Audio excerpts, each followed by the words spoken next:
Hello दोस्तों, आपका स्वागत है हमारे यूट्यूब चैनल में। हम आपके लिए लाए हैं क्लास 10th के चैप्टर वाइज वीडियो।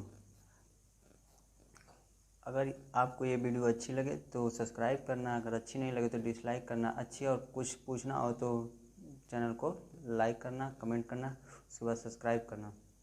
आज हम आप लोगों के बीच में ला रहे हैं क्वाड्रेटिक इक्वेशन का थर्ड पार्ट। इसके पहले 2 पार्ट हमने पढ़ा चुके हैं। इसके बाद थर्ड पार्ट इसका है क्वाड्रेटिक इक्वेशन का थर्ड पार्ट। तो हम आपको पहले रिवीजन करा देते हैं जो पढ़ाए हैं उसका, फिर उसके बाद हम आगे चलेंगे। हमने पहले बताया था कि क्वाड्रेटिक इक्वेशन होता क्या है। सबसे पहले हमने बताया था क्वाड्रेटिक इक्वेशन होता क्या है। ax² plus bx plus c equal to 0।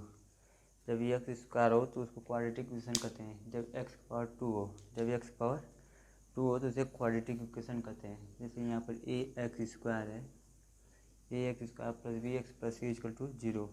x² तो क्वाड्रेटिक इक्वेशन कहते हैं। इसे हिंदी में कहते हैं द्विघात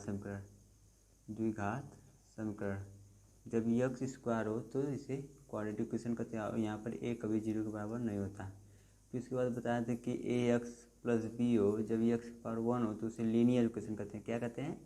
लीनियर इक्वेशन कहते हैं। फिर उसके बाद जब ax³ bx² plus cx plus d equal to 0, x power cube हो तो उसे हम लोग क्यूबिक इक्वेशन कहते हैं। उसे हिंदी में कहते हैं त्रिघात समीकरण। x पावर 4 तो उसे डाइक्वाड्रेटिक कहते हैं। इन सबको पॉलिनोमियल कहते हैं। ये सब बता दिए। यहाँ पर a कभी 0 के बराबर नहीं होता, क्योंकि a अगर 0 के बराबर होगा तो उसे लीनियर इक्वेशन कहेंगे। ये 0 के बराबर हो जाएगा तो बस x पावर 1 बचेगा, इसे लीनियर इक्वेशन कहेंगे। तो ये क्वाड्रेटिक इक्वेशन के बारे में ये बताए थे क्वाड्रेटिक इक्वेशन होता क्या है। फिर इसके बाद हम बताए थे क्वाड्रेटिक इक्वेशन को कितने प्रकार सॉल्व करते हैं। क्वाड्रेटिक इक्वेशन में बताया था कि 3 प्रकार सॉल्व करते हैं। पहला फैक्टराइजेशन मेथड बताया था। दूसरा बताया था क्वाड्रेटिक इक्वेशन फार्मूला बताया था क्वाड्रेटिक इक्वेशन फार्मूला। तीसरा बताया था कंप्लीटिंग स्क्वायर मेथड। ये सब बताए थे कंप्लीटिंग स्क्वायर मेथड। फिर इसके बाद बताया था कि क्वाड्रेटिक इक्वेशन का जनरल इक्वेशन क्या होता है। जनरल इक्वेशन बताया था ax² plus bx plus c equal to 0, इसे जनरल इक्वेशन कहते हैं। और जनरल इक्वेशन में बताया था कि जब x² हो तो इसके 2 रूट होते हैं। पहला अल्फ़ा होता है, दूसरा बीटा। ये 2 रूट होते हैं इसके। और ये जनरल इक्वेशन में जब इसके 2 रूट होते हैं, x² रूट को हिंदी में कहते हैं शून्यांक। इसके 2 रूट होते हैं, अल्फ़ा और बीटा। ठीक, इसके बारे में हम लोग जानते हैं। जब अल्फ़ा, देखो यहाँ पर इन दोनों के जीरो, जो अल्फ़ा बीटा है उन दोनों का सम होता है -b/a के बराबर होता है। और इन दोनों का प्रोडक्ट होता है या मल्टीप्लाई c/a के। ठीक, इतना पढ़े थे। फिर उसके बाद बताया था ट्रांसफॉर्मेशन। क्या बताया था? ट्रांसफॉर्मेशन रूपांतरण बताया था। ट्रांसफॉर्मेशन क्या होता था? रूपांतरण। जब अल्फ़ा और बीटा दिया रहे, इसको पूछिए इसका इक्वेशन क्या होता है। तो हम लोग इसका इक्वेशन बताते हैं। क्या बताते हैं? x² minus alpha plus beta plus alpha beta equal to 0, ये बताया था। ठीक, फिर उसके बाद के और बताया था शॉर्ट ट्रिक बताता है। शॉर्ट ट्रिक क्या होता था? x minus alpha plus x minus beta equal to 0 के बराबर होगा, तो ये इसके शॉर्ट ट्रिक है। इससे भी इसका इक्वेशन मतलब समीकरण निकल जाएगा इससे भी। ठीक, ये सब हम लोगों ने पढ़ चुके थे। अब उसके आगे हम बताएंगे आपको, कि हम लोग कैसे पढ़ेंगे। ठीक,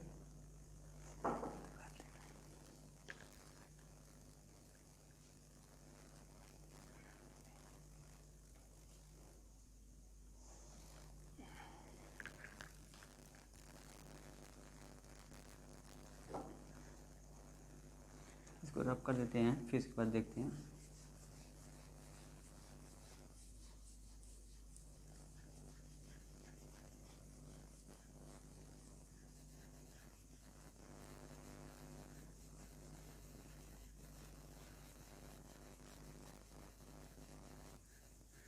अब इसके आगे हम बताएंगे इसके रूट के बारे में। किसके बारे में? रूट के बारे में, नेचर के बारे में, नेचर ऑफ रूट। ठीक, इसके रूट के बारे में बताएंगे। नेचर मतलब प्राकृतिक क्या है, प्राकृतिक मतलब रियल रूट, ये वास्तविक है कि काल्पनिक है, ये सब बताएंगे। काल्पनिक,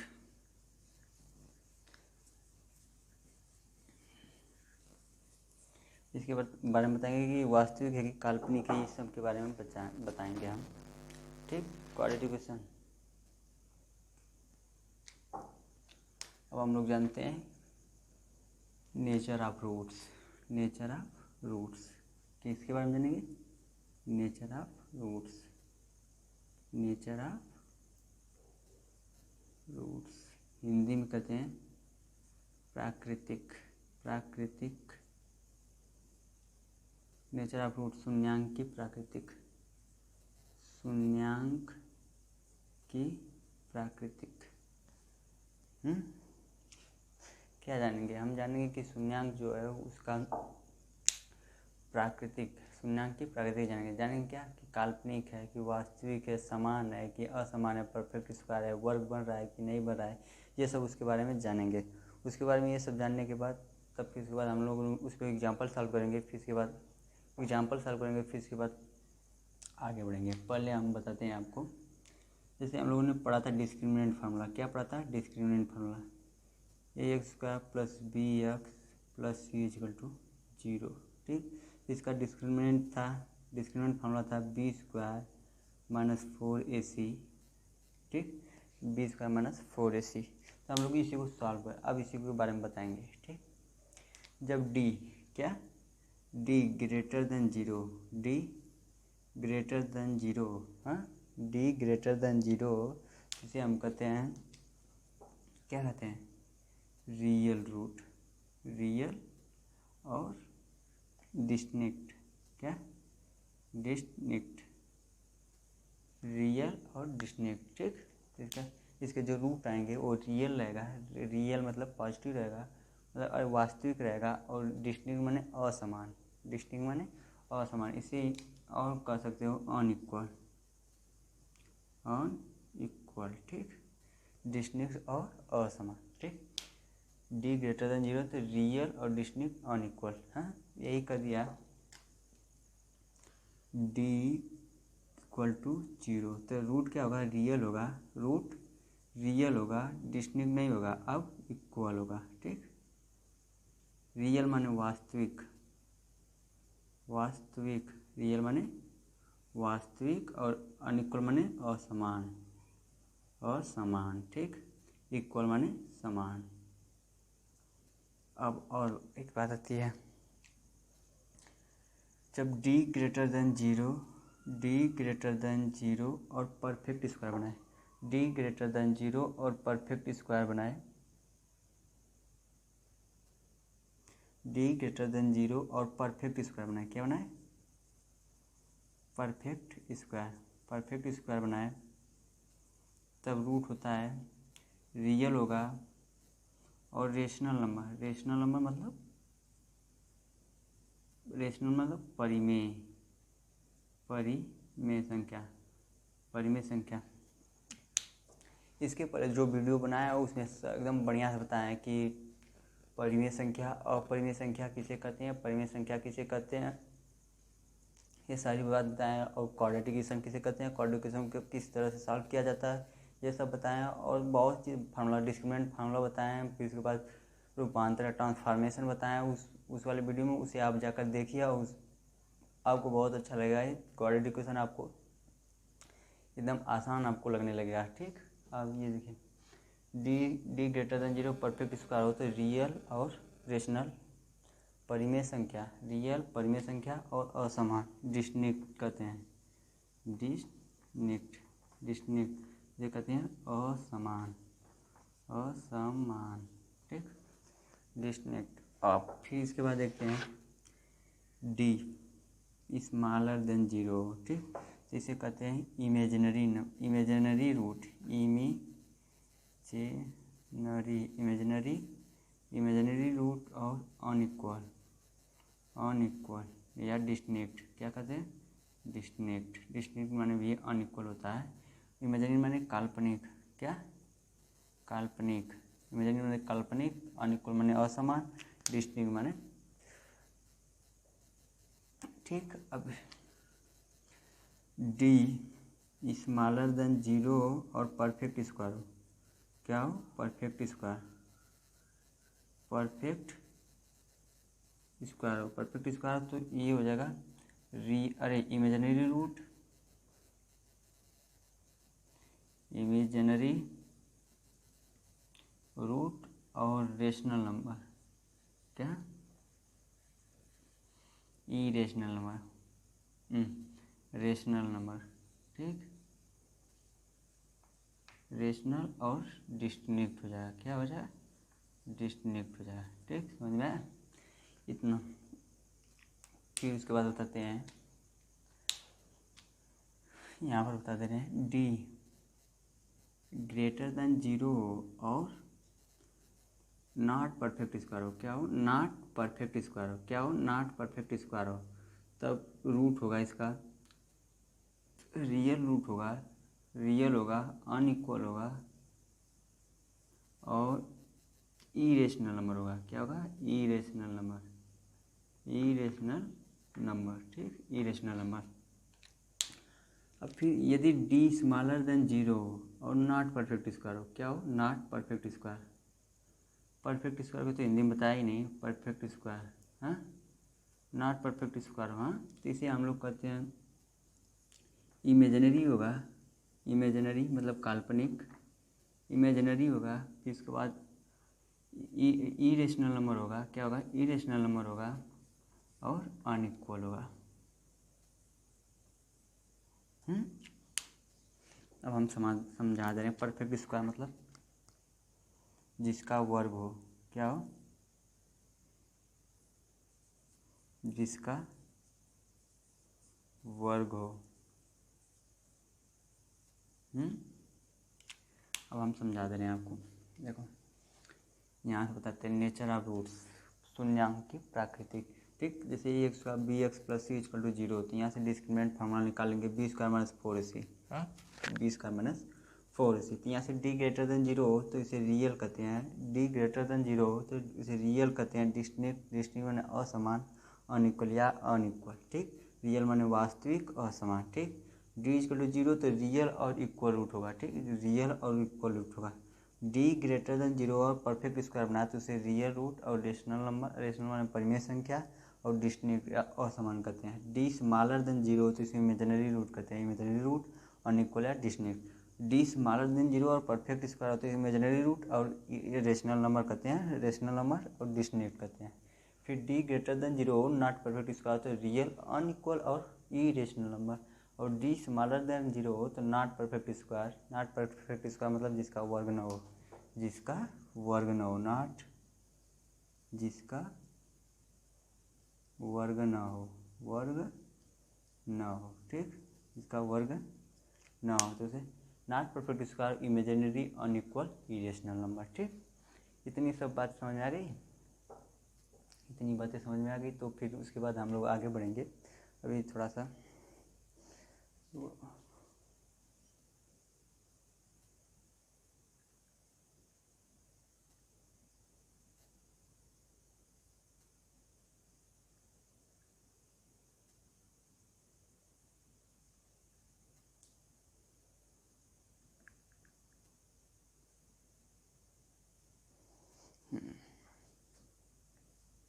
रब कर ली, फिर उसके बाद हम बताते हैं आपको एग्जाम्पल, इस पर सॉल्व करवाएंगे अभी।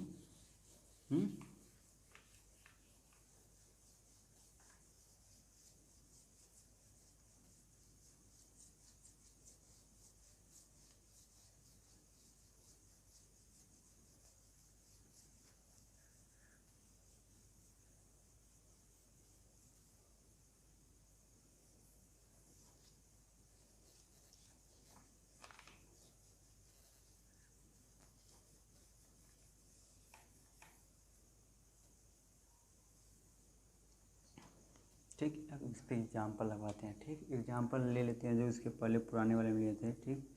जैसे लिए थे एक्स स्क्वायर प्लस 5x हाँ प्लस 6 इक्वल टू 0।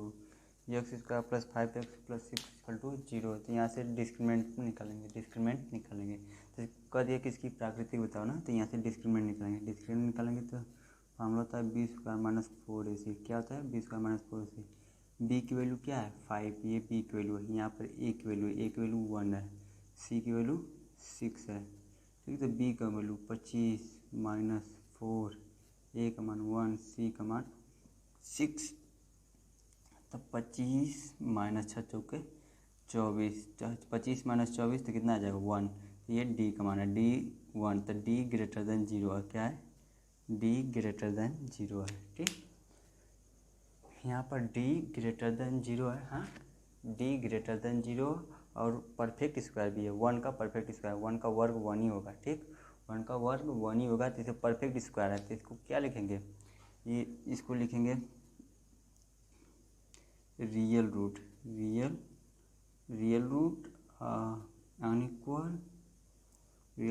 अनइक्वल और रेशनल नंबर। क्या लिखेंगे? Rational number. ठीक, रेशनल नंबर। हाँ, समझ में आया?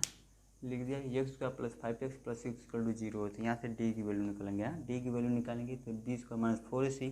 तो 25, बी का square 25 minus 4 into 1 into 6, 25 minus 24। हाँ, 25 माइनस 24। तो यहाँ डी इक्वल टू 1 है। हाँ, डी इक्वल टू 1 है, तो डी 1 1 से बड़ा, 1 0 से बड़ा है, तो डिस्क्रिमिनेंट भी 0 से बड़ा हो गया। तो वो रियल, इक्वल और 1 का वर्ग भी होता है, परफेक्ट स्क्वायर भी होता है, तो उसको हम रेशनल नंबर कहते हैं। बताया था जब डी ग्रेटर देन 0 हो तो उसके रूट होते हैं रियल, डिस्टिंक्ट मतलब असमान या अनइक्वल कर सकते हो, फिर रेशनल नंबर। ठीक, समझ में? फिर दूसरा एग्जाम्पल लेते हैं, जैसे x square plus 3x plus 2 equal to 0। हाँ, इसका हम लोग निकालते हैं। हाँ, तो यहाँ भी डी निकालेंगे। तो बी का स्क्वायर मतलब बी स्क्वायर माइनस 4ac। तो बी की वैल्यू 3 का स्क्वायर 9, 4, ए का मान 1, सी का मान 2। हाँ, 9 माइनस 4 गुना के 8, इसकी वैल्यू भी 1 आई, डी की वैल्यू 1 आई। हाँ, डी की वैल्यू 1 आई। और दूसरा एग्जांपल लेते हैं, जैसे एक्स स्क्वायर, थोड़ा सा इंक भर लें, फिर इसके बाद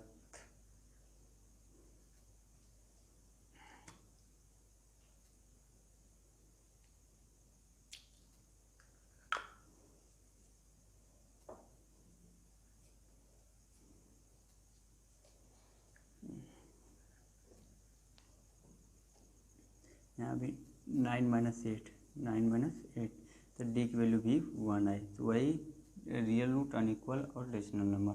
फिर उसके बाद हम लोग दूसरा फार्मूला लेते हैं, दूसरा एग्जांपल लेते हैं। एग्जांपल नंबर 3, जैसे 5x square plus 7x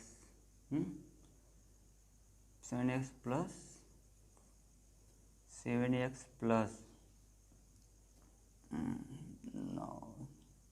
18 equal to 0। अब इसका हम लोग सॉल्व करते हैं। तो b की वैल्यू 7 है, सी की वैल्यू 18 है, ए की वैल्यू 1 है। हाँ, तो हम लोग निकालेंगे डी निकालेंगे। डी का मान क्या था? B square minus 4ac। D का मान क्या होता है? B square minus 4ac। तो बी का मान कितना है? 7 का स्क्वायर 49, माइनस 4, ए का मान 1, सी का मान 18। 49 माइनस 18 72। अब इसमें से 12 में से 9 गया 3, और यहाँ पर 6 में से 2 माइनस 23। ठीक, यहाँ पर क्या आया? D smaller than 0। क्या? डी स्मॉलर देन 0 क्या आया? यहाँ पर लिख लेते हैं डी स्मॉलर देन 0। तो क्या हो गया? और नॉट, तो ये हो जाएगा इमेजिनरी और इमेजिनरी हो गया। और फिर इसके बाद अनइक्वल, इमेजिनरी और अनइक्वल। और परफेक्ट स्क्वायर उसका नहीं बना तो वो क्या होगा? परफेक्ट स्क्वायर नहीं बना तो इरेशनल नंबर। ठीक, फिर इसके बाद और एग्जांपल ले लेते हैं, जैसे यहाँ पर एक्स स्क्वायर प्लस 9x अरे 6x प्लस 63 इक्वल टू 0। हाँ, अब हम लोग सॉल्व कर लेते हैं इसको। डी पे चेक करेंगे तो b square minus 4ac, b square minus 4ac। तो डी की वैल्यू चेक करेंगे, अरे फिर यहाँ पर बी की वैल्यू रखेंगे। बी की वैल्यू क्या है? 6 है, बी की वैल्यू 6, सी की वैल्यू 63, ए की वैल्यू 1 है। तो हम लोग अथवा करेंगे, बी का वैल्यू रखेंगे 36 माइनस 4, ए का मान 1, सी का मान 36। अब 36 नहीं, ए का मान 63 है। 36 माइनस 4 3 जा 12, 4 6 जा 24, 252। हाँ, यहाँ से मतलब माइनस कर देंगे तो यहाँ पर 6 आएगा और 14 से 3 जाएगा, 1 होगा, 216 आ गया। माइनस 216 मतलब डी जो है smaller than 0, D smaller than 0। तो यहाँ पर बताया इमेजिनरी और अनइक्वल। ठीक, इमेजिनरी और अनइक्वल। 216 का परफेक्ट स्क्वायर नहीं बन रहा है तो इसे इरेशनल नंबर भी कह सकते हैं। ठीक, 216 का परफेक्ट स्क्वायर नहीं बन रहा है तो इसे भी इरेशनल नंबर कह सकते हैं। ठीक, अब इसके बाद हम लोग कुछ इम्पॉर्टेंट टर्म्स पढ़ेंगे, कुछ इम्पॉर्टेंट टर्म्स। ठीक, अभी इसको रफ कर दे रहे हैं, फिर इसके बाद अब बताते हैं उसको, उन सबको। आज ये पूरा चैप्टर ख़त्म हो जाएगा, मतलब इन समाप्त हो जाएगा। फिर उसके बाद हम आपको 10th का एक्सरसाइज कराएंगे, 10th का एक्सरसाइज कराएंगे, फिर उसके बाद 12th का एक्सरसाइज कराएंगे।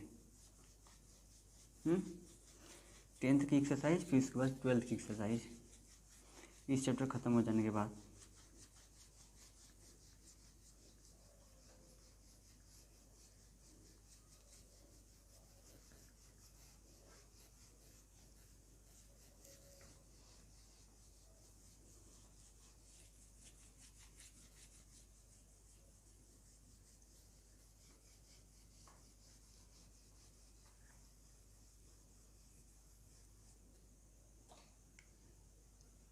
ये चैप्टर ख़त्म हो जाएगा तो उसके बाद 12th की एक्सरसाइज करेंगे। ठीक, पहला है, देखो कुछ इम्पोर्टेंट टर्म है, जैसे बताते हैं।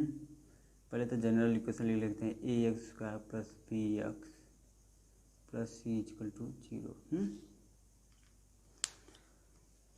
हाँ, तो देखो कभी कभी क्या होता है, हाँ, a plus b plus c equal to 0 होता है। क्या होता है? A plus b plus c equal to 0 होता है। मतलब यक्स स्क्वायर का कोएफिशिएंट ए, यक्स का कोएफिशिएंट बी और कांस्टेंट सी, इन दोनों को अगर सम करेंगे तो 0 के बराबर आएगा। ठीक, जब 0 के बराबर आएगा तो इसके एक रूट होता है 1, इसका एक रूट मतलब अल्फा इक्वल टू 1 और बीटा इक्वल टू हो जाता है सी बाई ए। हाँ, सी बाई ए हो जाता है। क्या हो जाता है? सी बाई ए हो जाता है। एक रूट अल्फा हो जाता है, अल्फा का वैल्यू 1 हो जाता है और दूसरे से बीटा का वैल्यू सी बाई ए हो जाता है। जैसे एग्जांपल दिखाते हैं, देखो x square minus 3x plus 2 equal to 0। देखो यहाँ पर 1, क्या 1 और ये 2, 1 ए का मान 1, बी का मान सी का मान 2 और बी का मान -3 इक्वल टू 0। 1 2 -3, इसको ऐड करेंगे तो 0 के बराबर आएगा। देखो a plus b plus c equal to 0 हम कहते तो इसकी इसका एक वैल्यू हो जाएगा 1 और दूसरा का हो जाएगा सी बाई ए। सी का मान 2, सी का मान 2 और ए का मान 1। ठीक, तो एक 1 आएगा, इसका 2 आएगा। इसको आप फैक्टराइजेशन मेथड से सॉल्व कर देख सकते हैं। इसकी वैल्यू एक 1 आएगी और एक 2 आएगी। और एग्जांपल दिखाते हैं, जैसे a minus b x square, ठीक, c minus b, a minus b c minus a, c minus a x plus a minus b c minus a, फिर b minus c equal to 0। अब देखो ये दे दिया ए माइनस बी एक्स का plus c minus a x b minus c, ठीक, equal to 0। तो हमें कह दिया कि इसके शून्यांक बताओ। ठीक, तो इसके शून्यांक बताने के लिए हम लोग क्या करेंगे, पहले इसका देख लेंगे, a minus b plus c minus a plus b minus c equal to 0। ये सी से ये सी गया, ये बी से ये बी गया, ए से ये गया, इक्वल टू जीरो। जीरो आया, ठीक। तो जब जीरो आ गया, ये सब इन सब का सम जीरो आ गया, तो हम लोग इसका एक शून्यांक लिख लेंगे 1, एक शून्यांक लिख लेंगे 1, और एक लिख लेंगे सी बाई ए। क्या लिख लेंगे? सी बाई ए। एक 1 एक सी बाई ए, तो 1 और सी बाई ए का मान b minus c by a minus b, ठीक। एक रूट ये और एक रूट ये हो जाएगा। इतना समझ में आया? नोट डाउन करो।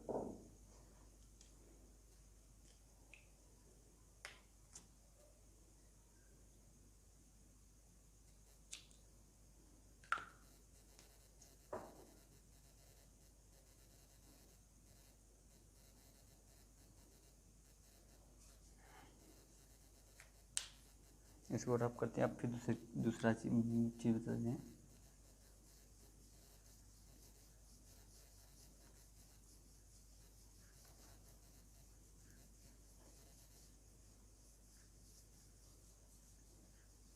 दूसरा चीज़ बताते हैं। जब देखो ए एक्स का plus b x plus c equal to zero, हाँ, तो यहाँ पर कभी कभी सी जीरो के बराबर होता है। क्या होता है? सी जीरो के बराबर हो जाता है। सी जीरो के बराबर हो जाता है, ठीक। तो इसके लिए देखो, सी जब जीरो के बराबर होगा तो यहाँ पर से a x square plus b x equal to zero बचेगा। A x square plus b x plus वो इक्वल टू जीरो बचेगा। तो यहाँ पर एक रूट जीरो हो जाएगा। हाँ, always 1 root zero, always 1 root is zero. एक रूट जीरो के बराबर होगा, एक रूट जीरो के बराबर होगा। अल्फा इक्वल टू जीरो का अब बीटा सॉल्व करके निकालेंगे, ठीक। ये इम्पोर्टेंट है। जैसे दे देते हैं x square plus 9x equal to zero. हाँ, यहाँ पर सी जीरो है, तो देखो यहाँ से x कामन ले लेंगे, एक x कामन ले लेंगे और एक x plus 9 equal to zero. देखो यहाँ पर एक बार x के बराबर जीरो लेंगे और एक plus x plus 9 equal to zero, तो x इक्वल टू माइनस 9। ये चीज़ इंपॉर्टेंट है, इसको लिख कर रखो। इससे न्यूमेरिकल पढ़ते हैं, इसे एयरफोर्स नेवी इन सब में, END इन सब में अच्छे न्यूमेरिकल इस वाले जरूरत है, मतलब इस वाले फार्मूला से आते हैं। इस रूट नेचर इन सब से बहुत ज़बरदस्त क्वेश्चन आते हैं। फिर इसके बाद अगला रूट है, अगला एग्जाम्पल देते हैं 2x का माइनस x प्लस 4 के।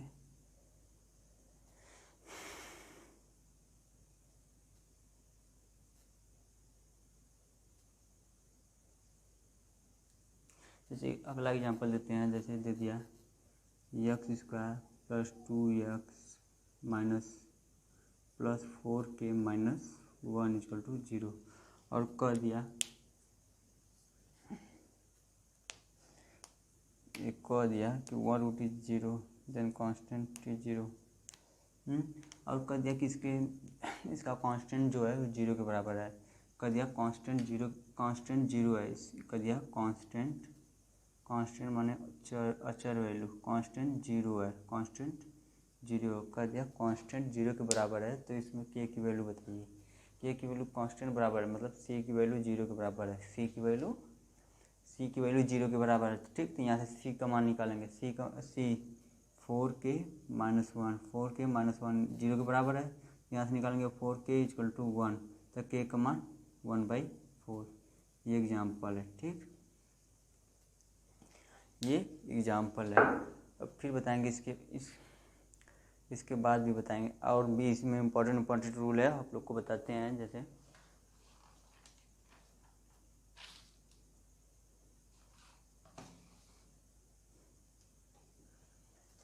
जब और रूल देखो, कभी तीसरा रूल, तीसरा b equal to c equal to zero.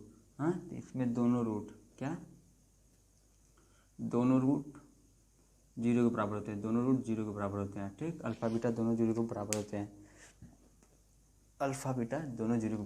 हैं, और दे दिया चौथा rule b equal to zero. हाँ, b इक्वल टू जीरो, तब देखो अल्फा और बीटा मैग्नीट्यूड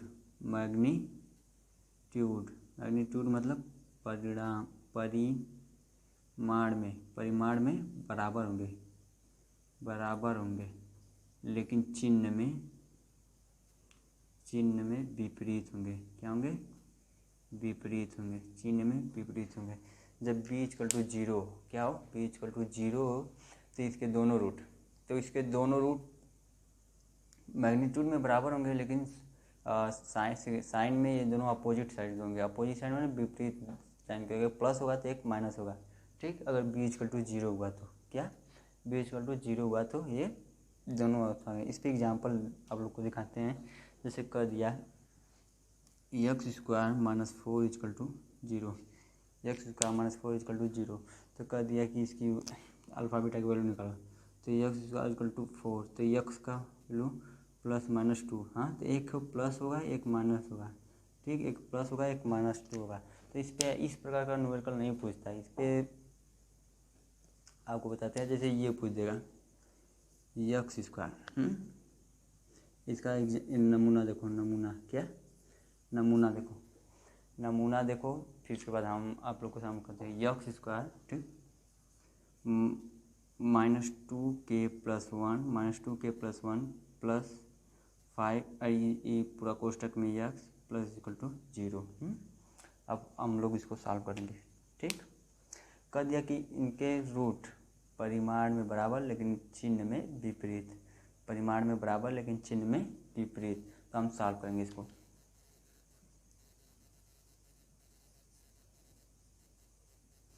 सॉल्व करें परिमाण में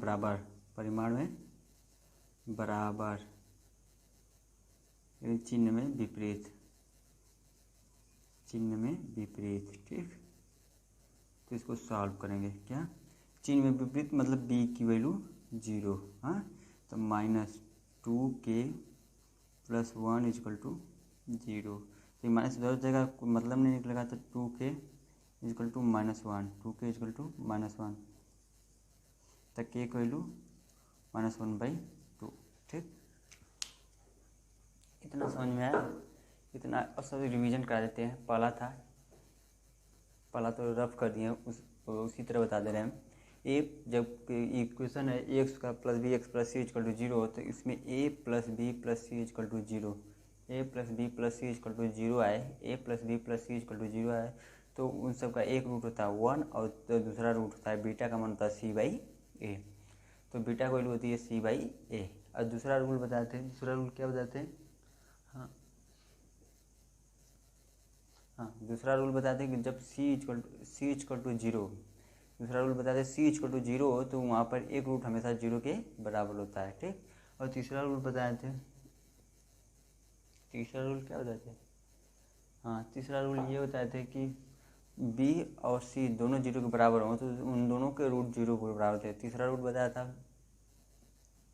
कि जब b इक्वल टू 0 तो उस समय दोनों रूट परिमाण में बराबर, मतलब परिमाण में मैग्नीट्यूड में बराबर लेकिन चिन्ह में विपरीत। अगर एक 2 रहेगा तो दूसरा -2, एक 3 रहेगा तो दूसरा -3। ठीक,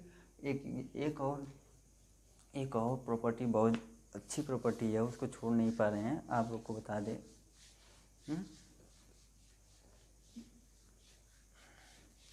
वो प्रॉपर्टी है,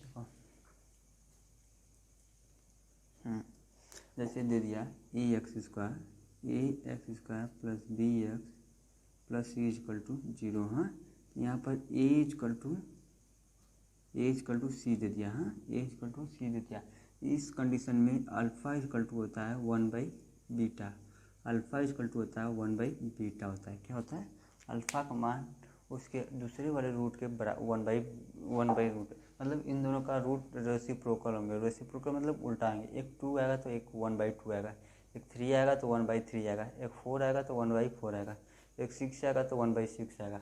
मतलब a इक्वल टू c, जैसे एग्जाम्पल दे रहे हैं। ठीक, 5x square plus 26x plus 5 equal to 0। हाँ, एक 5 पे एक 6 है, तो इन दोनों का मान निकालेंगे। क्या निकालेंगे? मान निकालेंगे। ठीक, तो ये अल्फ़ा की वैल्यू अगर 1 आई, तो बीटा की वैल्यू, अल्फ़ा की वैल्यू 6 आई, सॉल्व कर ले रहे हैं इसको जो। तो फैक्टराइजेशन मेथड से बताया था इन दोनों का बतवा करेंगे। फैक्टराइजेशन मेथड से बताया था कि इन दोनों को प्रोडक्ट करेंगे। प्रोडक्ट करेंगे तो 25 आएगा, 25 आएगा तो इसका फैक्टर करेंगे। ठीक, ये इसको हम अगली क्लास में बताएंगे, बढ़िया से एकदम अच्छे तरह से बताएंगे। ये प्रॉपर्टी बहुत ही अच्छी है, इससे सवाल बहुत ज़्यादा पूछे जाते हैं 12th क्लास में। इन सब से 12th क्लास में इससे ज़रूर एक क्वेश्चन पूछ लिया जाता है।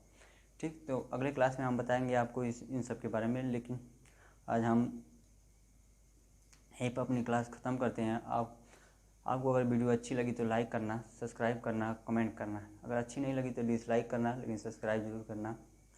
ठीक, जय हिंद, जय हिंद।